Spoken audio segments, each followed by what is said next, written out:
음, 고체.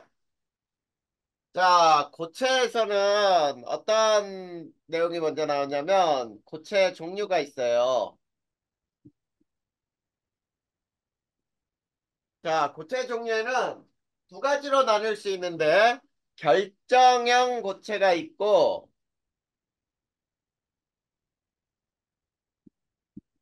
자, 이 결정형 고체에는 어떤 것들이 있냐면, 이런 것들이에요.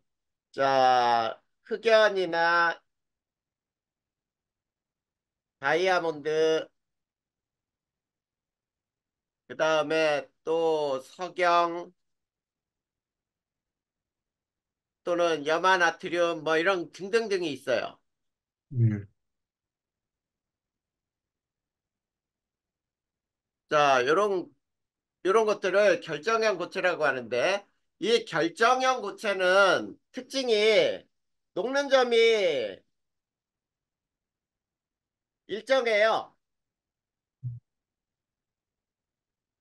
자, 네. 녹는 점이 일정하다라는 말은 몇 도씨 이렇게 그냥 바로 정해져 있어요. 음, 자, 그런데 비결정형 고체가 있어.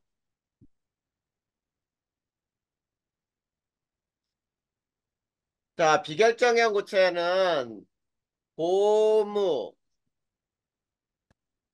플라스틱, 유리 이런 것들이 비결정형 고체인데 녹는 점이 범위를 가져요. 범위를 갖는다. 즉 녹는 점이 일정하지 않다라는 얘기야. 몇 도씨부터 몇 도씨까지 이런 식으로 표현이 되거든. 자, 그 다음에 자 네. 결정형 고체는 구성입자 배열이 어때야 될까? 결정이니까 배열이 규칙이죠. 네. 규칙적으로 일어나요. 네. 그런데 비결정형은 배열이 불규칙이야. 네. 이렇게 해서 자 고체 종류를 이렇게 알아두면 돼. 자 음, 그런데 이제 고체에서 나오는 말이 뭐가 있냐면은 자 책에 없는 내용이에요. 그 바로 나오지 않네. 융해와 융해열을 한번 배워볼 거야. 융해와 융해열. 자 융해라고 하는 것은 다 알고 있죠? 고체가 액체로 변하는 현상이에요. 네. 자, 그 다음에 융해열이라고 하는 것은 자, 1g의 고체를 같은 온도의 액체로 변화시킬 때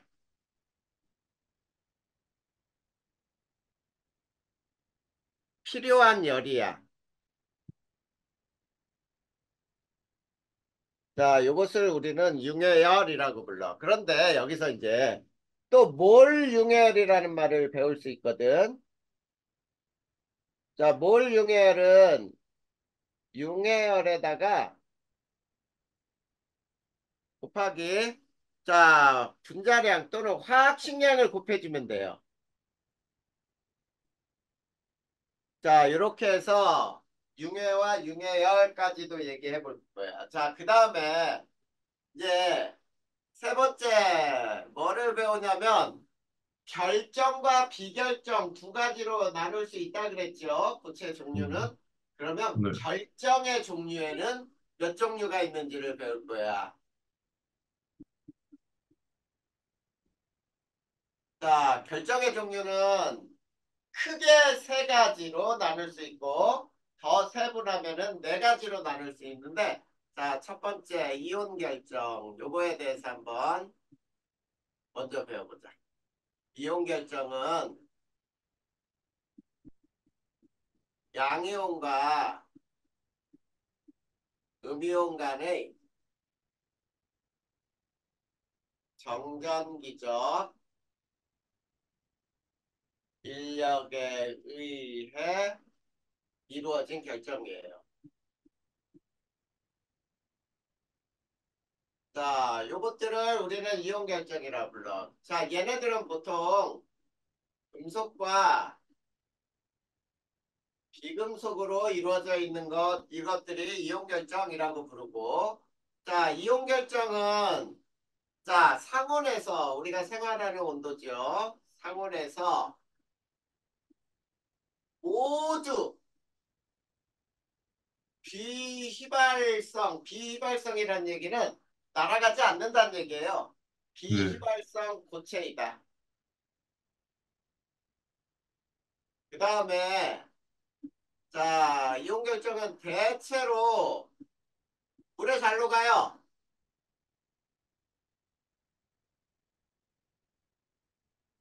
자, 물에 대체로 잘 녹고 그 다음에 네 번째 자, 녹는 점이 이온 결정은 녹는 점이 대체로 높아요.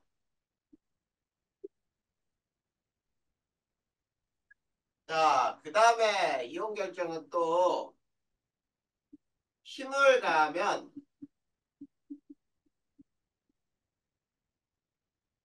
부서지기가 쉬워요.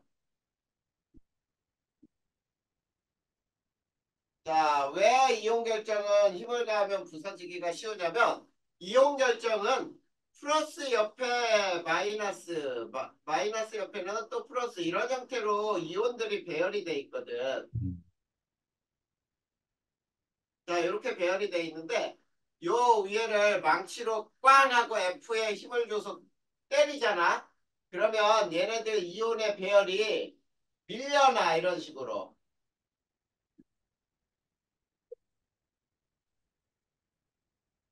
자, 이런 형태로 밀려나면은 요 사이 봐봐, 요 사이에 네, 플러스와 마이너스가 서로 마주보고 있죠.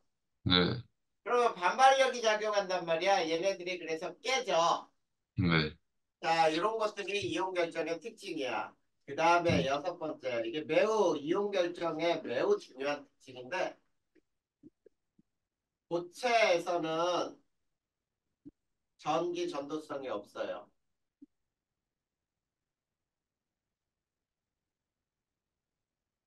자, 고체에서는 전기 전도성이 없으나 용융이나 또는 수용액 상태, 물에 녹았을 때는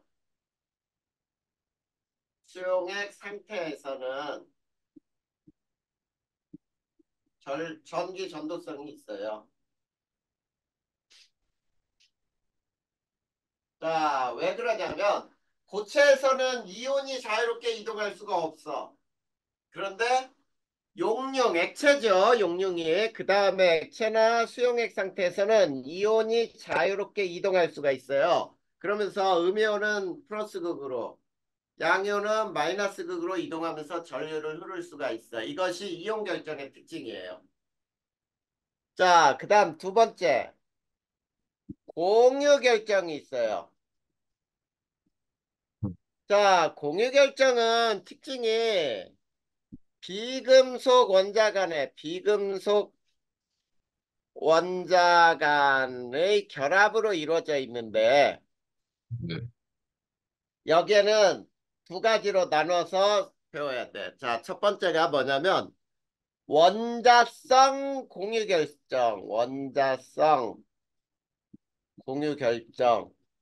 이거를 원자 결정이라고 불러요. 원자 결정. 네, 자, 이 원자 결정이라 부르는 얘네는 어떤 것들이 있냐면 자, 다이아몬드, 흑연, 네, 석영 이런 것들이 원자 결정에 해당돼. 그러면 원자 결정은 모든 원자가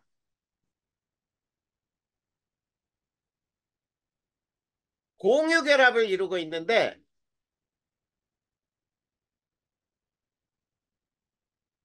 그물 구조로 연결이 돼요.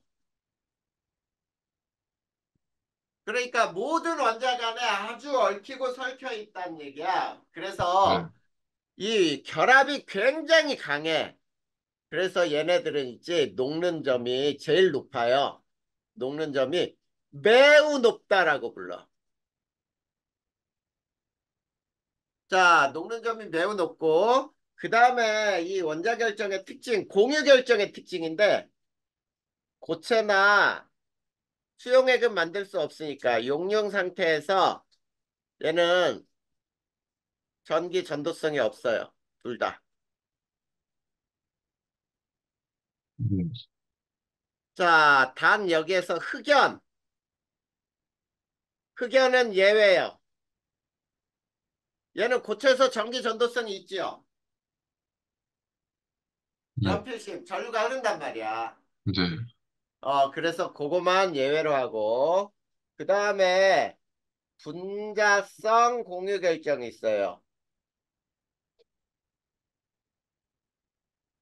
자, 분자 결정이라고도 불러, 이거를. 분자 결정. 자, 분자성 공유 결정, 얘네는 드라이 아이스, 얼음, 나프탈렌, 아이오딘 등등이 여기에 해당돼요. 네. 근데 얘네는 분자를 이룰 때만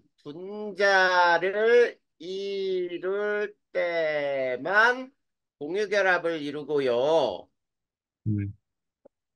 자, 공유결합이 분자를 이룰 때만 공유결합으로 이루어지고, 그렇게 만들어진 그 분자들의 약한 인력으로, 약한 인력으로 이루어진 결정이야. 자, 얘네들은 그래서 녹는 점이 낮아요. 얼음의 녹는 점은 0도씨 이렇게 되잖아. 그리고 뭐 녹는 점도 낮고 승화성이 있기도 해요. 네.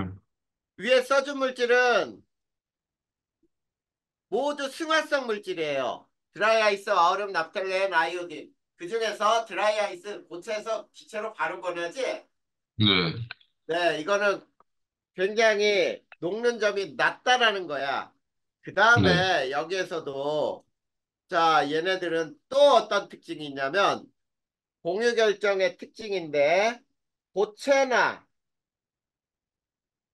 용융 상태에서 액체 상태죠. 네. 둘 다 전기 전도성이 없어요.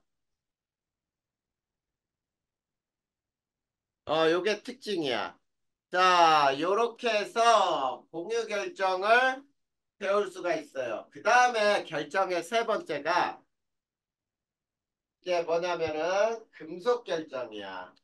자, 세 번째 금속 결정.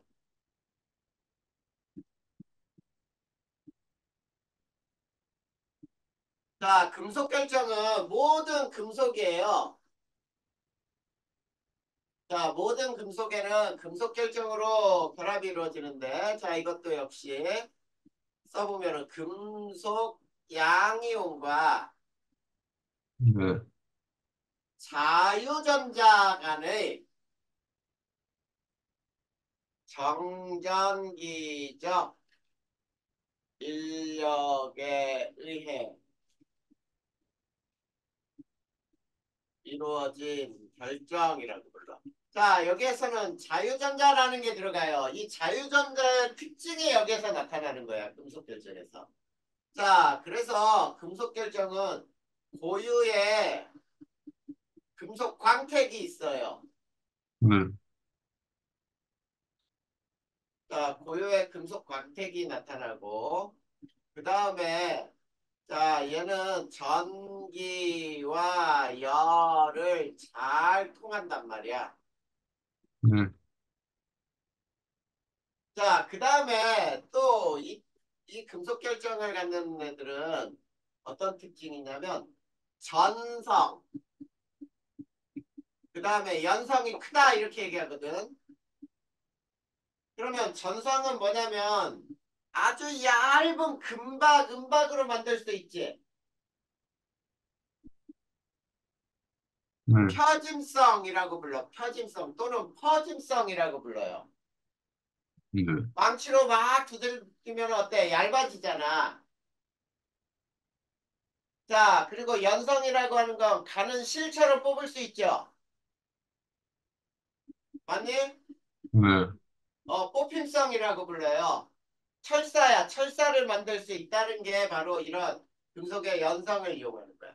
그 다음에, 자, 여기에서 5번 요거 비교해보자. 얘는 고체나 용융 상태에서 모두 전기 전도성이 있어요.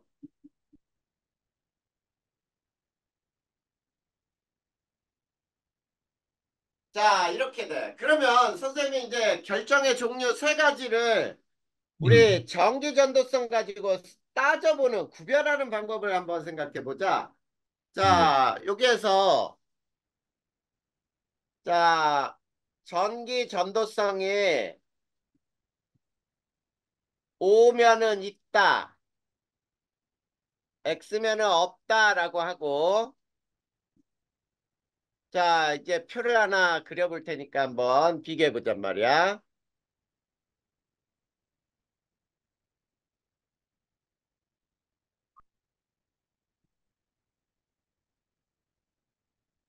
자, 이렇게 해놓고,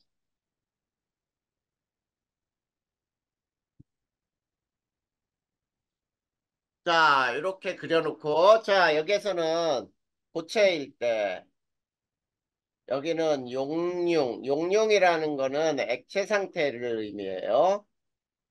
그 다음에 수용액, 물에 녹였을 때, 자, 이온 결합 물질은 이온 결정이라고 해보면은 이온 결정은 고체에서 전기 전도성이 없어요. 용융하고 수용액에서는 있어요. 근데 공유 결정은 두 가지가 있다 그랬지. 이온 원자성과 원자 결정하고 분자 네, 결정이 있죠. 네, 자, 원자 결정, 분자 결정이 있는데 자, 얘네들은 고체에서도 용융에서도 없고 없고야. 근데 원자 결정은 물에 안 녹으니까 수용액을 만들 수 없고 분자 네, 결정은 물에 녹을 수가 있는데 통할 때도 있고 안 통할 때도 있기 때문에 얘는 통한다, 안 통한다 이렇게 얘기하기가 좀 힘들어요. 자, 그런데 자, 금속 결정은 전기 전도가 고체에서도 있고 용융에도 있고 이거는 만들 수가 없는 상태가 되는 거지.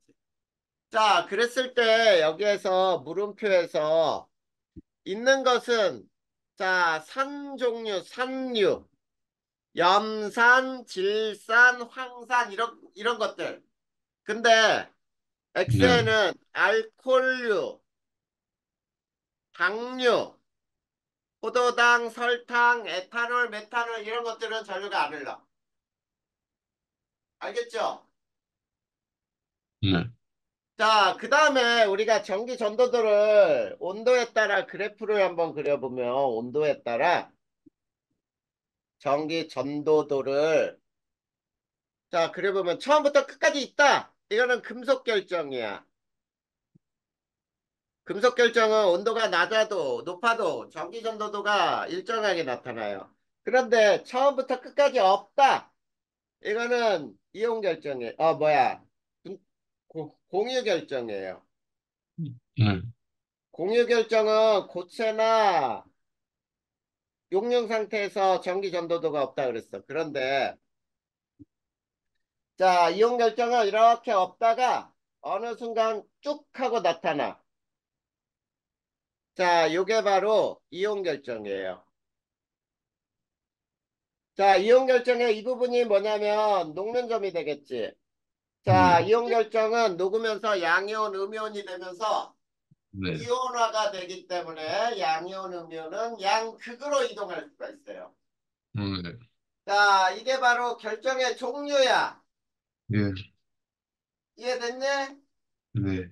자, 그렇다면 결정의 종류도 다 배웠으니까 거기 책에 굉장히 자세히 잘 나온다. 그쵸? 네, 62쪽까지 선생님이 설명했네. 금속 결정까지. 네, 그 다음에 이제 배울 게 우리가 63쪽에 결정 구조를 배울 거거든. 네, 고체 결정의 단위 세포를 배울 거예요. 자, 이걸 지운다. 자, 그 다음 고체 결정의 구조.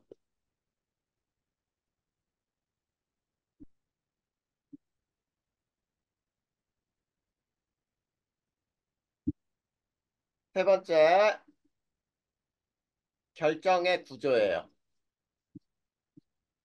자, 결정의 구조에는 첫 번째, 단위 세포라는 말이 있어. 단위 세포라고 하는 것은 뭐냐면은 결정에서 결정을 이루는 반복되는 최소 구조를 단위 세포라고 불러요. 알겠니? 반복되는 최소 단위야. 이거를 음, 단위 세포라고 부르고요. 그 다음에 여기서 이제 배위수라는 것을 이제 배워볼까요? 배위수. 배위수라고 하는 것은 뭐냐면 한 원자를 둘러싸고 있는 서로 다른 배향 또는 방향, 쉽게 얘기하자. 서로 다른 방향의 최소 거리에 있는 원자예요.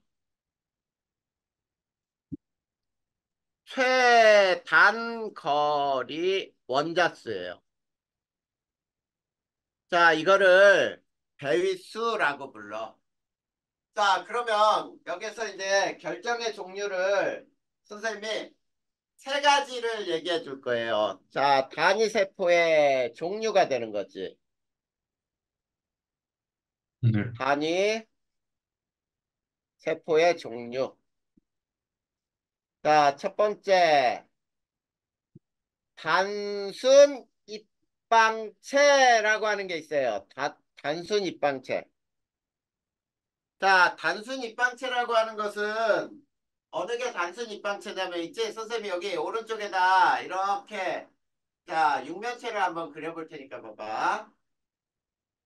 자, 육면체가 이렇게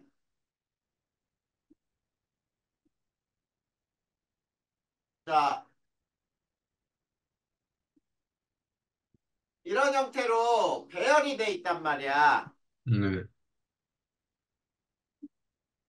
자, 이렇게 배열될 때 잘 봐봐. 여기에서 보면은 요 안에는 이렇게 돼 있겠지, 육면체가. 네, 그쵸? 요 하나가 바로 단위 세포가 되는 거야. 요 하나. 근데 시윤아, 지금 이 그림을 잘 봐봐. 이게 무한대로 양 옆에, 그 다음에 위에 전부 무한대로 있겠지, 이렇게. 네, 자, 그러면은, 자, 요 세포 하나는, 자, 쉽게 요거 하나를 떼어내려면 칼질해야 되지. 네, 칼로 잘라낸다는 뜻이야. 무슨 말인지 알겠어? 예, 그러면 잘라낸다는 말은 칼로 있지. 이렇게 이 면으로 한번 쭉 이렇게 자르고, 그 네, 다음에 이렇게 자르고, 세로로 자르고, 그 다음에 또 가로로 자르고, 이렇게 한 다음에 또 밑에도 자르고 해야 하나가 얻어지지. 맞나? 네, 그러면 자를 때 잘 생각해야 돼. 여기서 원자들이 위치하고 있을 때 원자들이 칼질하면 잘라지죠. 맞니? 네, 그러면 선생님이 지금부터 원자를 여기다 놓을 테니까 한번 봐봐. 자, 이 그림에서 원자가 자, 이런 곳에 있는 놈은 어떨까요? 자, 여기 요 꼭지점에 있지 이거는. 응. 얘는 몇 등분 되니? 칼질로 자르면은. 어, 음, 그걸 잘 세야 모르겠어. 돼. 이게 몇 등분 돼? 구동문이요? 야, 요게 원자가 하나 있는데 지금 우리는 요거 하나 떼내는 거야, 요거. 아, 네, 이렇게 육면체 하나 떼내는 거라니까? 네. 그러면 요거는 몇 등분 되냐고. 어, 1등분이요? 무슨, 에이, 무슨 소리인지 칼, 이해가 안 갔어요. 칼로 자르면 몇 등분? 자, 이해 안 돼? 그러면 선생님이 요렇게 한번 그려. 자,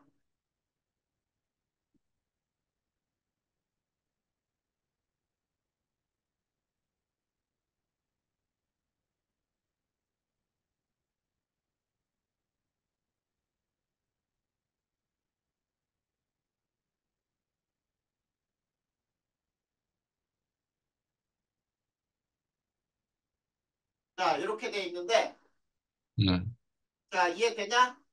이 네, 그림? 네, 여기 있는 놈은, 자, 여기 있는 놈, 이게 꼭지점에 있는 거지? 네, 이게 몇 등분 되냐 묻는 거야. 여기 있는 거 몇 등분 되냐고 묻는 거하고 똑같잖아. 네, 그러면 우선 봐봐. 요렇게 네 등분 되지. 네, 그리고 윗면, 이거는 지금 이 면 자체가 아랫면이잖아, 이 면이. 네, 이 아랫면에 절반이 있고 윗면 자를 때 윗면에 절반 떨어져 나가지. 네. 그러면 몇 등분 돼? 4등분. 8등분 되는 거지 왜 4등분이야. 네, 어, 야, 윗면하고 아랫면에 절반씩 나눠졌지. 네, 그리고 아랫면에 이 절반이 남았지. 네, 절반에 또 4분의 1이 되나. 네. 그러면 8등분 되는 거 아니야? 이 꼭지점은 요만한 거. 아, 네, 이해되냐? 네. 그러면 요 모서리에 있는 건 몇 등분 돼? 모서리요? 어. 야, 이 모서리에 있는 것도 윗면 아랫면 2등분 됐지. 네, 그리고 저쪽에 절반, 이쪽에 절반 이렇게 2분의 1로 나눠지니까 몇 등분? 16. 4등분. 음? 음, 야, 2등분 되고 또 2등분 되면 4분의 1 하는 거 아니야? 네. 그리고 요 면에 있는 거는 몇 등분 되겠니? 면에는 뭐 1등분. 면에 있는 안, 거는 이쪽 딱 이 면에 이걸 잘라내면은 절반씩 있는 거잖아. 네, 4등분. 2분의 1 되는 거지. 1분의 1이요? 자, 그걸 먼저 알아야 돼요. 무슨 뜻인지 하나도 이해 안 가네. 이해 안 돼? 근데 아예 이해 안 돼. 이해 안 돼? 그러면 책으로 하자, 책. 네, 거기 책에 봐봐, 책. 단순 네. 입방 구조에 꼭지점에 8개가 있지. 꼭지점인데, 그 8개, 그 8분의 1 입자라고 표현된 거 봐봐. 그걸 칼로 썰었잖아. 네, 그게 몇 등분 된 거냐고. 8등분. 봐봐, 8등분 됐잖아. 그러니까 꼭지점에 있는 원자는 자르면 몇 등분 된다고요? 꼭지점 8등분. 8등분 되지? 네, 그 다음에 세 번째 면심 입방 구조 해봐봐. 가운데 면 가운데 있는 거 봐봐. 면 가운데요. 면의 가운데 있는 거. 2분의 1. 그래, 거기 2분의 1 되잖아. 자른다는 개념이야. 네, 이해되냐, 그 그림? 네, 이제 이해됐어? 예. 그래, 그럼 다시 꼭지점은 몇 등분 된다고? 8등분이요. 8등분. 모서리는? 모서리가, 모서리가 8등분. 모서리가 그 선에 있는 거잖아. 육면체 네. 선. 아, 선이요? 어, 4등, 몇 등분 돼요? 4등분. 요거, 아니, 2분의 1. 요게 모서리에 있는 거 아니야? 네, 그건 4등분 되잖아. 네, 이게 면에 있는 거야. 면에 있는 게 2분의 1. 네, 자, 근데 단순 입방체는, 자, 잘 봐. 이렇게 육면체가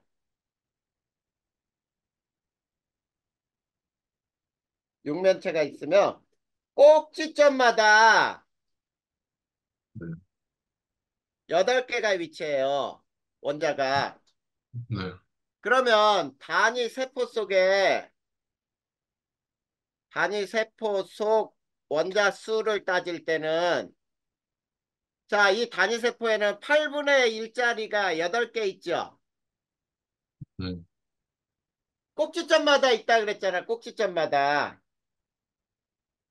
맞니? 네, 그러면 이걸 한 개 있는 셈이야. 단위 세포 속에. 요 단순 입방체 하나에는 원자 하나가 들어있는 셈이다. 이런 뜻이거든.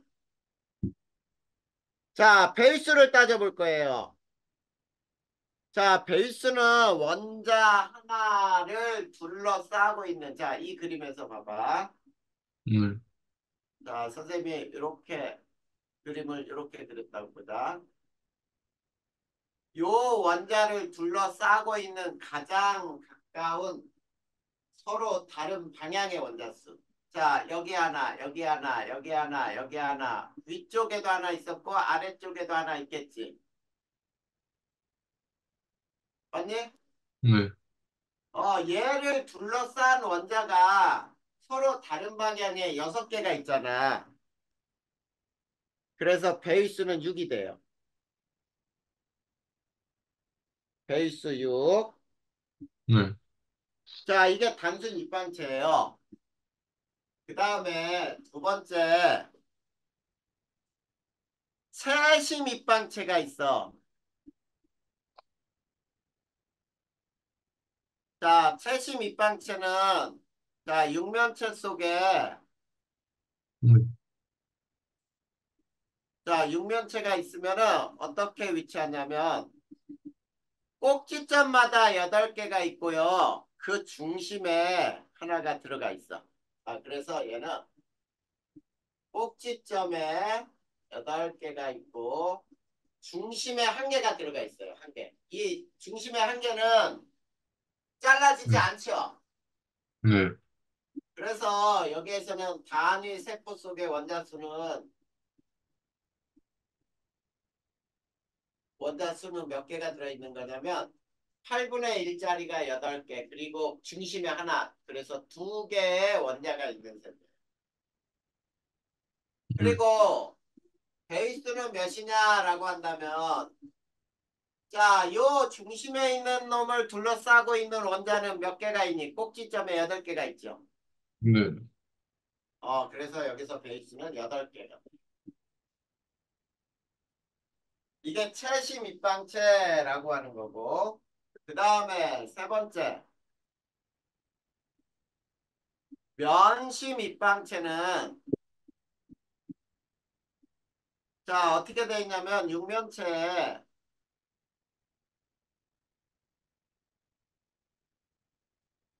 자, 육면체가 있으면은 꼭지점에 8개가 있죠. 네.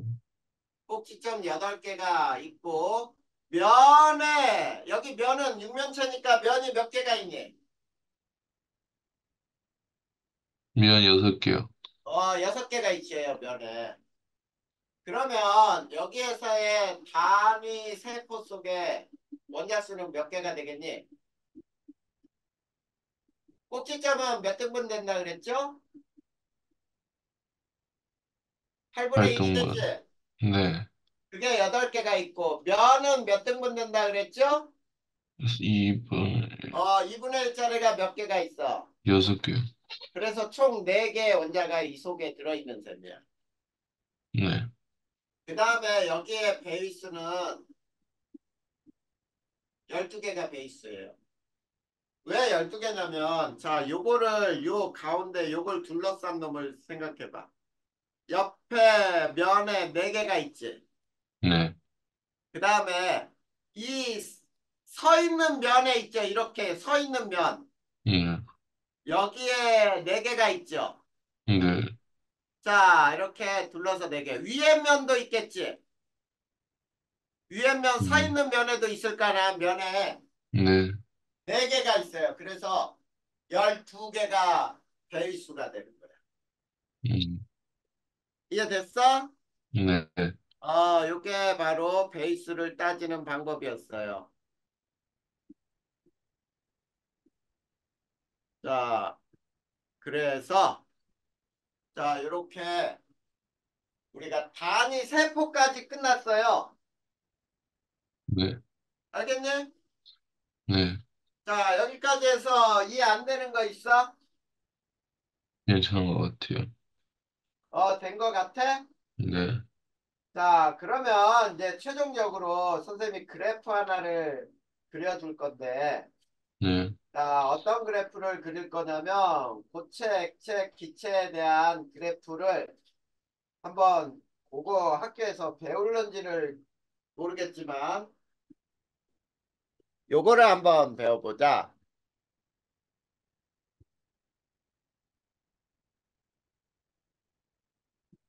고체의 가열 곡선으로부터 우리가 이런 그래프를 하나 얻어낼 수가 있어.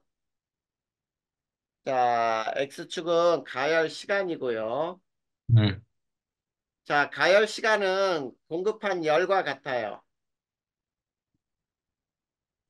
그리고 Y축이 온도예요. 그러면 이 그래프를 잘 보면은 이렇게 온도가 올라가다가 쭉 일정하다가 그 다음에 기울기를 잘 봐야 돼. 네, 자, 이게 너무 크게 그려졌네. 다시 그리자. 자,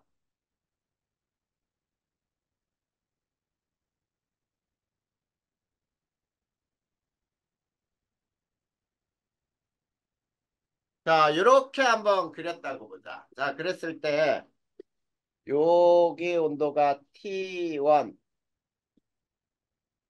네, 여기 온도가 T2, A, B, C, D, E, F라고 할 때 AB 구간에서는 고체만 있고요. 여기는 고체하고 액체가 있는 부분이고 요 CD는 액체 구간만, 액체만. 그 다음에 여기는 액체하고 기체가 있고 여기는 기체가 있는 구간, 기체만의 구간이에요.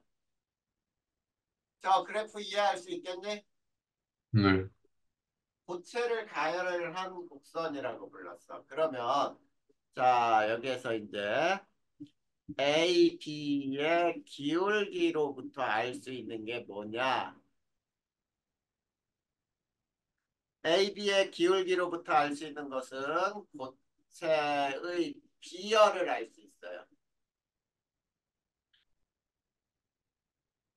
자, 고체 비열을 알 수 있고, 자, 기울기가 급할수록, 기울기가 클수록 비열이 작다. 이렇게 얘기할 수가 있어.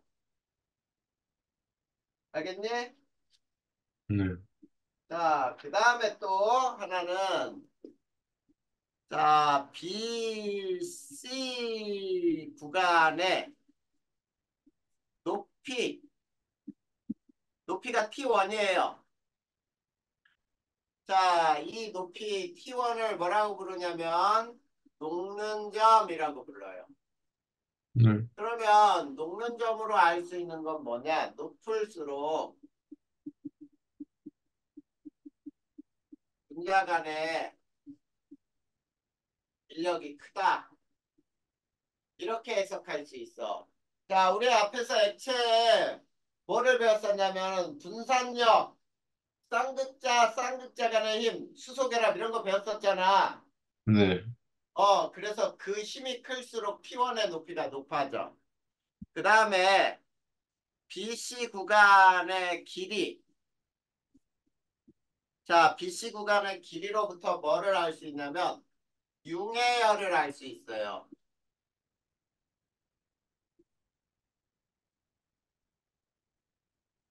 고체, 모든 고체가 다 녹아서 액체가 되는 거야. 길수록 네. 융의 열이 크다 이런 뜻이거든. 네. 그 다음에 CD의 기울기로는 뭐를 알 수 있을까? 자, 여기에서는 액체 비열을 알 수 있어요. 자, 여기에서 자, 역시 얘도 기울기가 클수록 비열이 작은 거거든. 네. 자, 그러면 여기서 한번 봐봐. 이 그래프에서 고체 기울기하고 액체 기울기 중에 고체가 더 기울기가 크죠? 네. 그 얘기는 무슨 얘기냐면, 아, 이 물질은 액체 비열이 고체 비열보다 크구나라는 뜻이야. 그 네. 다음에 B 구간의 높이, B 구간의 높이가 T2예요. 이게 끓는 점이 되는 거야. 자, 이 끓는 점은 분자간 인력과 매우 밀접한 관계가 있죠. 그래서 분자간 인력이 클수록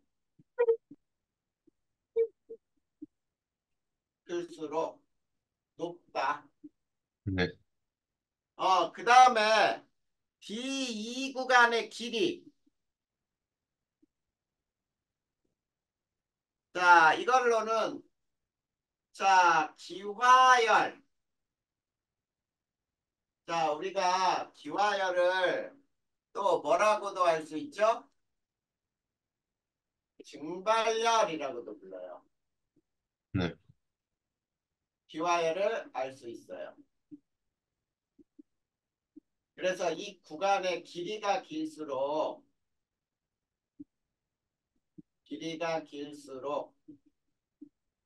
증발열이 크다. 이런 사실을 알 수 있거든. 이런 것들이 바로 이 그래프 하나를 해석하면서부터 얻을 수 있는 자료들이에요. 자, 요것들이 상당히 잘 나와. 네. 알겠니? 네. 자, 그 다음에 여기에서는 삼중점이라는 게 안 나왔으니까 그거는 뭐 빼도 될 것 같아. 예전에는 굉장히 그래프에서 삼중점 그래프가 상당히 잘 나왔었는데 여기에서는 없네, 책에서는. 그래서 고체가 여기까지가 끝나는 거야, 시효나. 됐니? 네. 여기에서 이해 안 되는 거 있어? 아, 괜찮은 것 같아요. 괜찮아요? 네. 그래.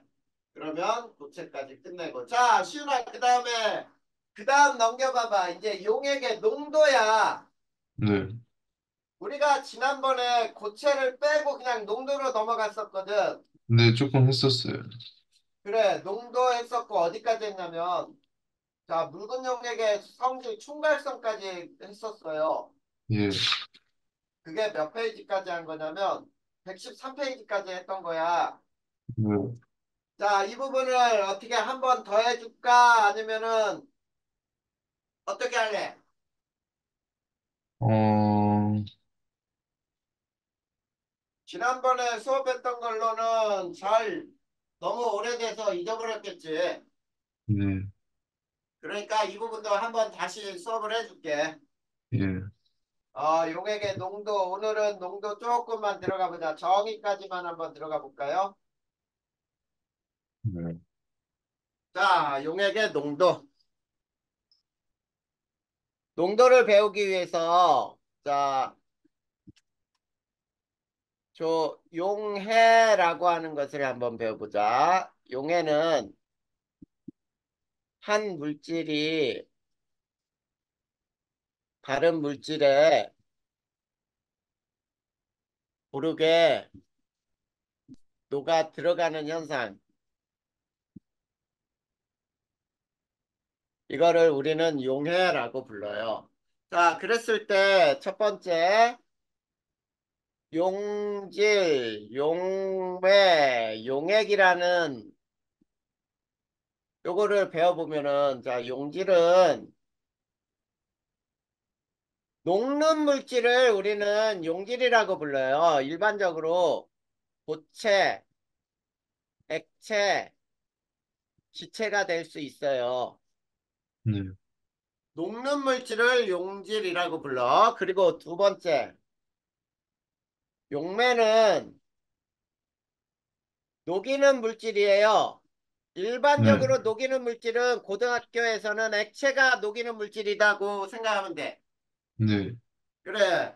자, 그래서 액체에 고체를 녹이든 액체를 녹이든 기체를 녹이든 이렇게 될 수 있잖아. 세 번째,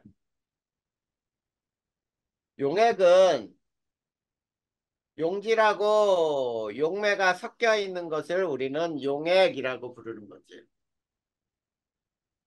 알겠죠? 네, 자, 그러면 두 번째, 용액의 이름은 어떻게 부르기로 하느냐? 자, 용액의 이름은 용질 이름 뒤에 용매 이름을 붙이고 용액자를 붙여주면 돼.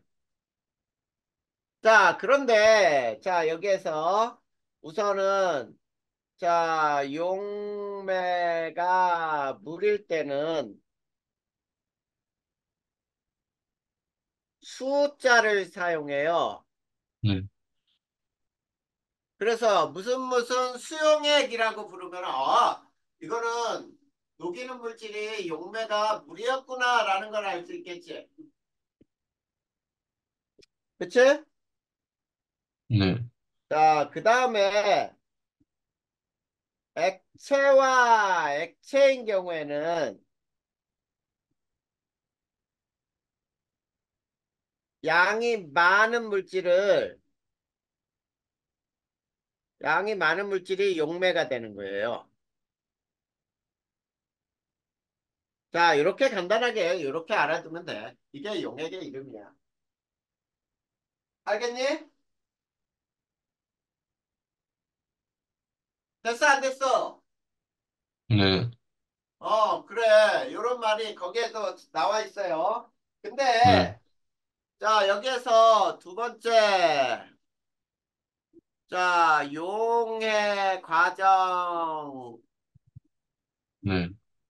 용의 과정을 보면, 자, 첫 번째, 네, 자, 뭐냐면, 비슷한 물질이 비슷한 물질에 잘로 가요. 자, 요 말은 무슨 말이냐면 네, 극성 물질은 어떤 물질에? 극성 물질에. 무극성 물질은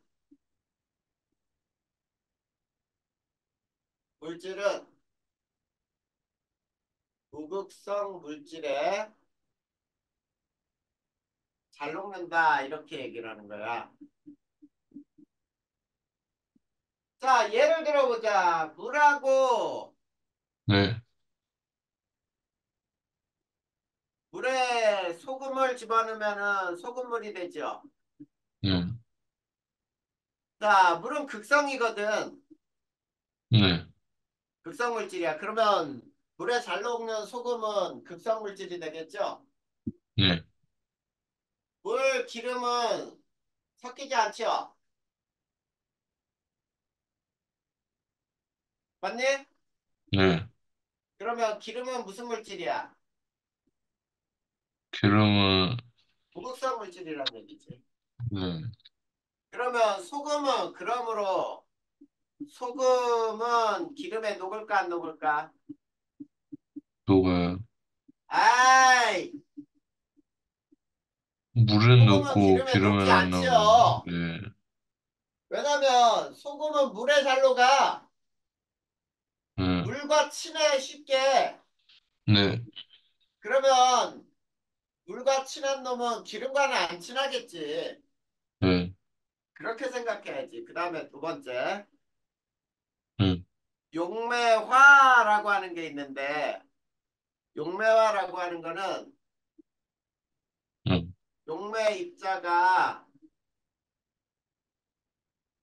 용질 입자를 둘러싸는 현상이고요. 네, 자, 특히 용매가 물인 경우 수화라고 불러요. 수화라고 부릅니다. 네, 자, 그러면 요거의 예를 한번 들어보면 네, 이온성 물질, 네, 이온성 물질의 수화 과정이라고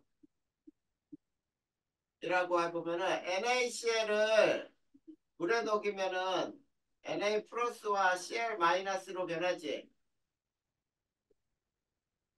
맞니?